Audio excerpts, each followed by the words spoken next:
Ever planned something big and then suddenly felt unsure? Maybe right before a presentation. Maybe right before a big decision. Everything seemed fine before. Then suddenly you hesitate. You start thinking, maybe I shouldn't do this. You just got cold feet. English with Bruce. Quick one. Get cold feet means to suddenly become nervous or afraid before doing something important. Right before the moment. In Korean, you can say 겁이 나다 or 막상 하려니 망설이다.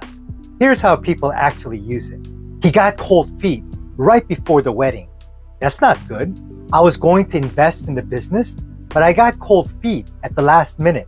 Subscribe, and I'll see you Wednesday for another unbelievably great one.